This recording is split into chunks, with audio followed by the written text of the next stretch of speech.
Extraordinary. Quite extraordinary. Daniel Appleby did not often use such words to describe the wines he tasted. The other man in the room was waiting to see if he liked this one or not. His future depended on what Daniel Appleby said. If he liked the wine, it would be bought by one of the biggest supermarkets around. It would be sold everywhere. The man who owned the vineyard looked on nervously. His vineyard was small, but it was one of the oldest in the Bordeaux region of France.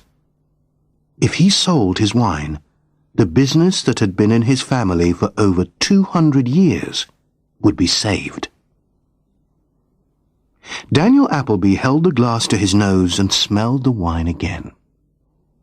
He lifted the glass up to the light from the window to see its color better. He was the chief wine taster for Happy Mart supermarkets. If he liked a wine, then everybody bought it. If he didn't like a wine, nobody did. His word was like the judgment of God. "You say you have been making this wine for the last 200 years?" he asked the other man, Monsieur Colbert, a proud-looking man of over 70 years of age, whose hair was still as black as it had been when he was 20. "I am old, but I am not that old, sir," Monsieur Colbert said with a little smile. "But my family has been making this wine since the time of Napoleon Bonaparte. If I may say so, this is the only vineyard in all of France to produce wine in this way.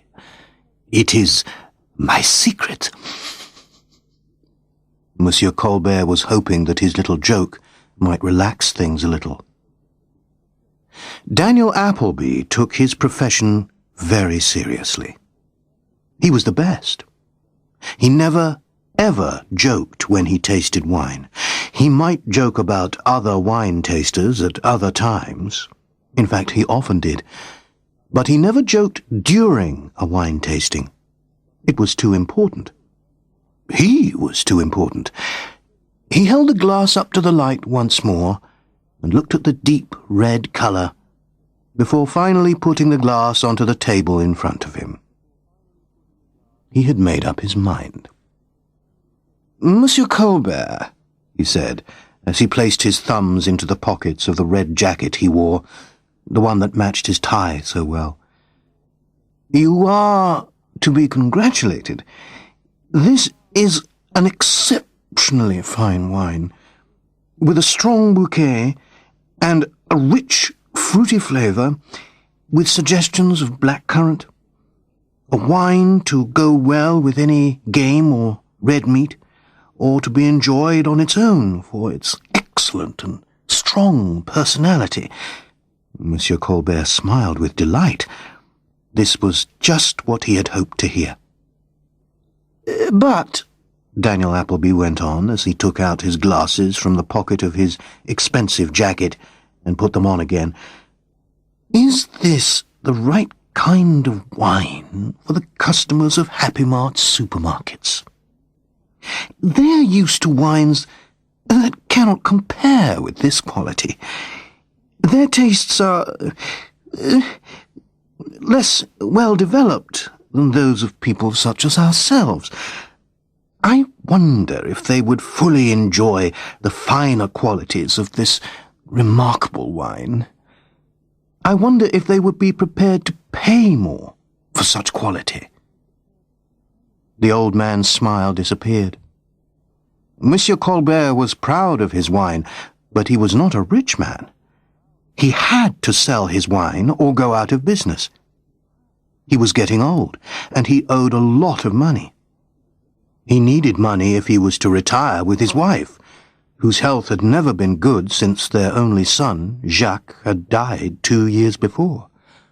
This could be their last chance. "I promise you, Monsieur Appleby, that my wine is worth every franc. There is no better wine of this type in the region." Daniel Appleby smiled and picked up the glass again. holding it up against his fleshy nose and allowing the edge of the glass to brush against his neat, sandy moustache. He breathed in deeply through his nose and sighed. "Ah, you're right, Monsieur Colbert. This is one of the best wines I have ever tasted."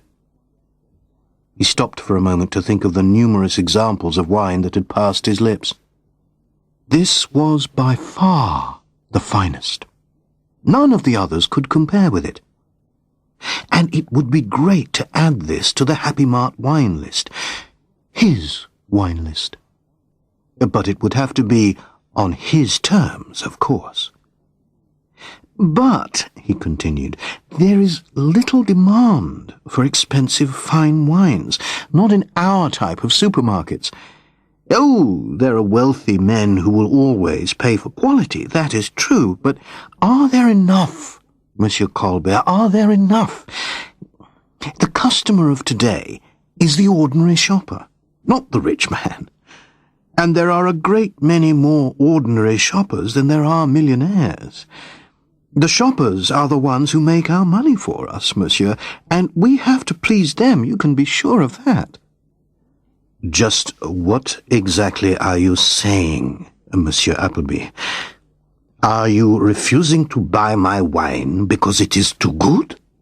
asked Monsieur Colbert, his voice showing more anger than he had intended.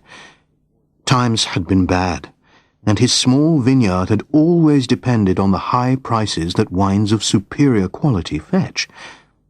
But fewer people were prepared to pay for such luxuries now, and he knew that the Englishman from the supermarket was quite aware of this. He didn't want to lose his business completely. He would have to see what he was offered and hope for the best. "I am saying, monsieur," said Appleby finally, "that Happy Mart supermarkets always try to offer the best value for their customers. We are experts at selling for the best prices on the market, and you are expert at making quality wine. I say we can combine our abilities and offer our customers the finest wines at prices they can afford." Monsieur Colbert was not familiar with Appleby's way of doing business. He liked people to be direct and open when they were dealing with him. "And what exactly are your terms, Monsieur Appleby?" he asked. Daniel Appleby played with his glass as he spoke, admiring the rich dark colour of the wine as he held it up to the light from the window. He was used to moments like this, and enjoyed them almost as much as the fine wines he loved. "My terms are the terms Happy Mart offers to all the smaller vineyards it does business with. We like to see fine wines made, but we are realistic about today's market. We offer to buy your vineyard from you and take the responsibility from your hands while employing you to be in charge of wine production." "But, monsieur..." Monsieur Colbert did not like the sound of the idea. "Well, naturally we wouldn't expect you to produce the wine by yourself.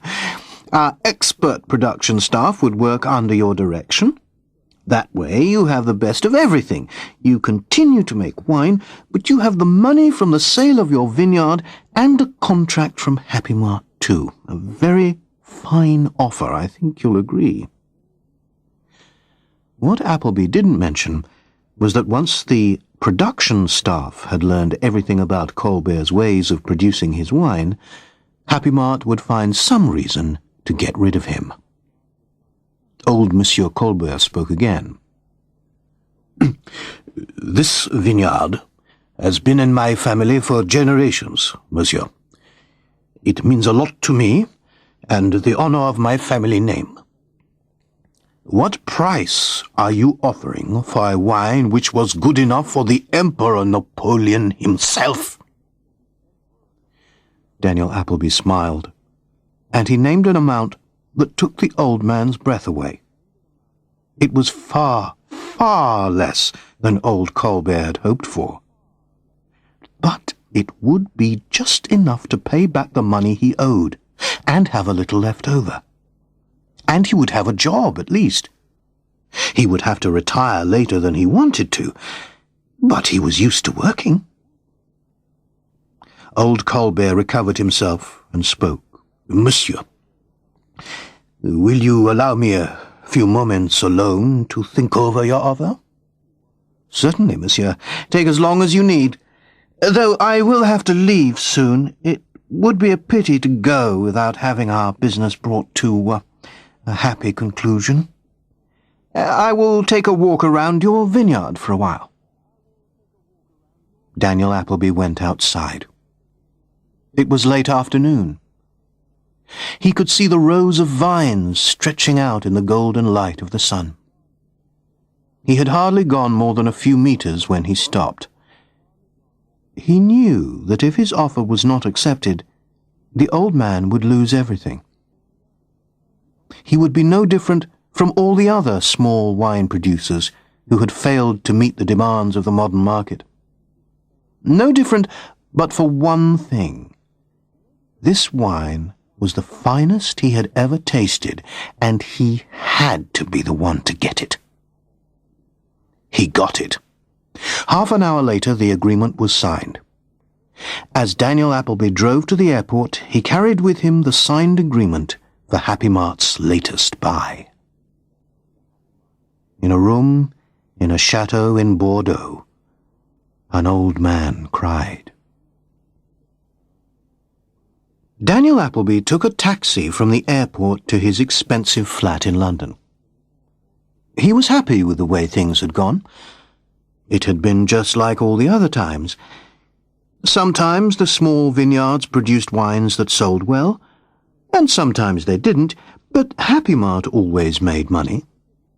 If the vineyards didn't make enough money, Happy Mart could always sell them again.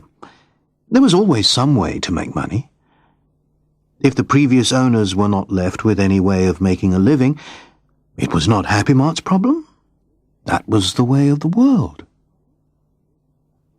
Daniel Appleby was looking forward to a new future with the Happy Mart Company.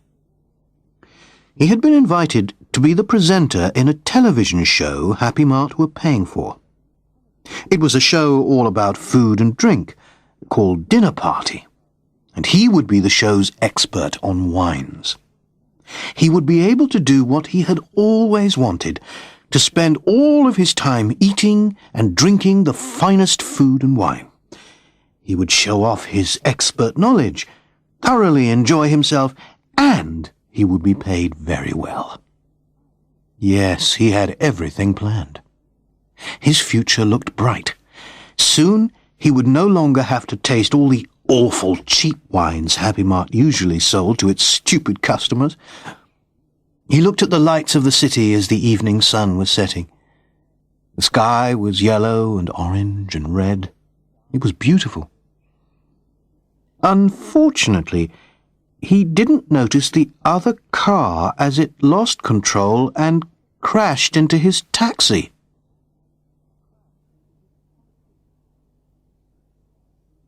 The doctors all agreed that Daniel Appleby was a lucky man.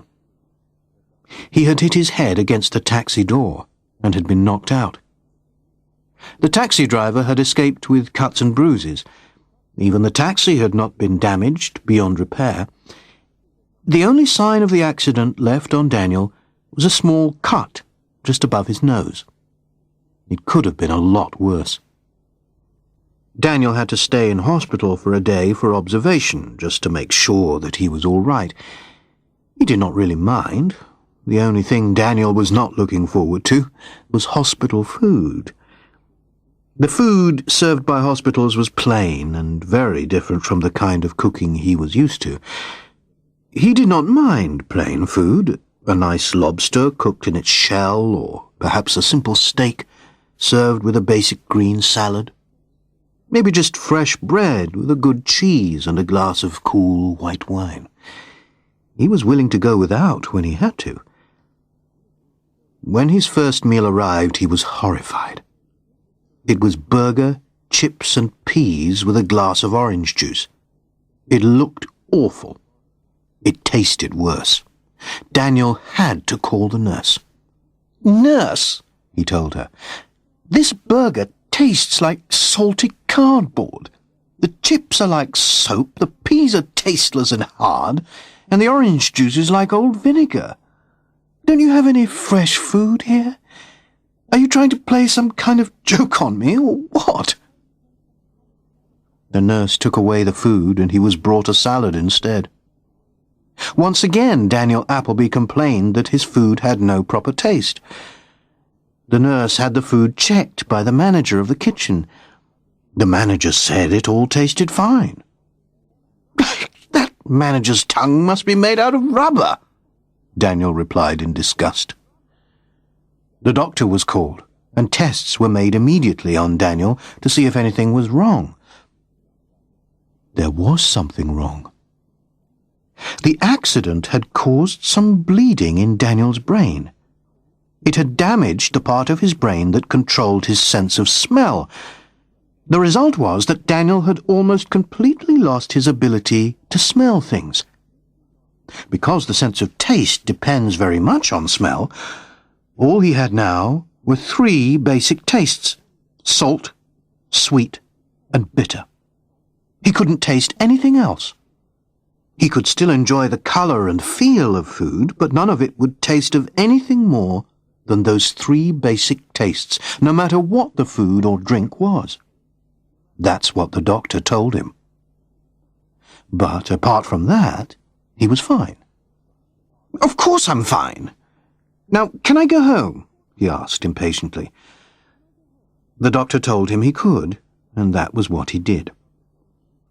But this time, he went home on the bus. The first thing he did when he got home was book a table at his favorite French restaurant. He did not